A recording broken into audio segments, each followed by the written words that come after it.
এই হাসিনা বাংলাদেশকে বিক্রি করে দিয়ে আমাদেরকে দুর্বল করে দেওয়ার জন্য, দেশের সার্বভৌমত্ব দুর্বল করে দেওয়ার জন্য সে প্রথমেই পরিকল্পিত ভাবে বিদেশি শক্তির সহায়তায় এই বিডিআর হত্যাকাণ্ড সংঘটিত করেছে।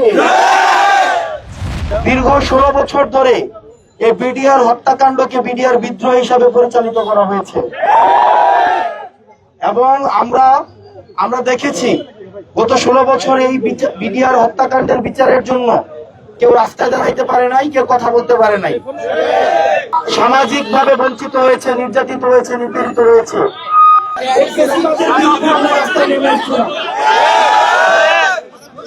আপনারা বিডিআর যারা রয়েছেন, এই হাসিনা সরকারের প্রথম যারা নির্যাতিত হয়েছে, হাসিনা সরকারে প্রথম যারা নিপীড়িত হয়েছে, হাসিনা প্রথম যাদেরকে টার্গেট করেছে, হাসিনা এই বাংলাদেশের সার্বভৌমত্ব বিকিয়ে দেওয়ার জন্য যাদেরকে প্রথম টার্গেট করেছে তারা হচ্ছে আমাদের এই সম্মানিত বিডিআরদেরকে। আপনারা দেখেছেন এই হাসিনা বাংলাদেশকে বিক্রি করে দিয়ে আমাদেরকে দুর্বল করে দেওয়ার জন্য, দেশের সার্বভৌমত্ব দুর্বল করে দেওয়ার জন্য সে প্রথমেই পরিকল্পিত ভাবে বিদেশি শক্তির সহায়তায় এই বিডিআর হত্যাকাণ্ড সংঘটিত করেছে এবং বিশ্বাসের আহত রক্তের উপরে ইন্টারিম গভর্নমেন্ট দাঁড়িয়ে রয়েছে। আপনারা দীর্ঘ 16 বছর আপনারা এটা মুখ ফুটে বলতেও পারেন নাই এটা যেটা বিডিআর হত্যাকাণ্ড ছিল। এই সরকার যখন প্রথম গঠিত হয় আমরাই সর্বপ্রথম আমরা বলা শুরু করেছি এটা বিডিআর বিদ্রোহ না, এটা পরিকল্পিত বিডিআর হত্যাকাণ্ড। শিয়া বাটার ও ভিটামিন ই সমৃদ্ধ lily glam beauty soap. Lily, always beautiful. এই ইন্টারিম গভর্নমেন্ট গঠিত হওয়ার পরেই যে বিষয়গুলোকে সর্বোচ্চ গুরুত্ব দিচ্ছে, আমরা দেশে বিদেশে, আমরা সচেতন মহলে, আমরা যারা আন্দোলন করেছে, যারা বাংলাদেশকে ধারণ করে, বাংলাদেশের সার্বভৌমত্ব বিশ্বাস করে, আমরা সবসময় বলে আসছি এই গভর্নমেন্ট কতটা সফল, কতটা বিফল, এর অন্যতম স্ট্যান্ডার্ড হচ্ছে এই বিডিআর হত্যাকাণ্ডের বিচারটা কতটুকু করেছে।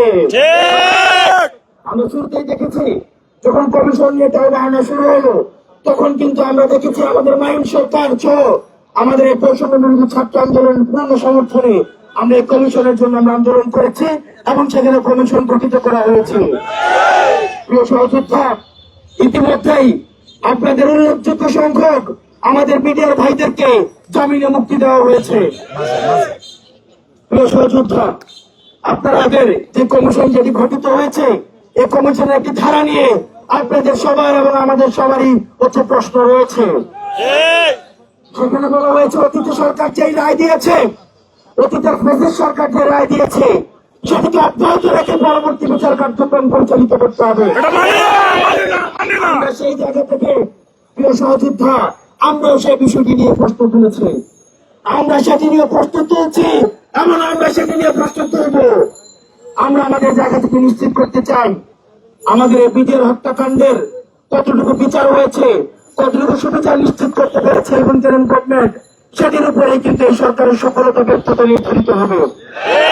একই সাথে সহযোদ্ধা এগুলো আমাদেরকে মনে রাখতে হবে এই ইন্টারিম গভর্নমেন্ট আমাদেরকে এমন কোনো কাজ করতে বাধ্য করা যাবে না যেটি হচ্ছে বিচার প্রক্রিয়াকে কোনোভাবে প্রশ্নবিদ্ধ করে।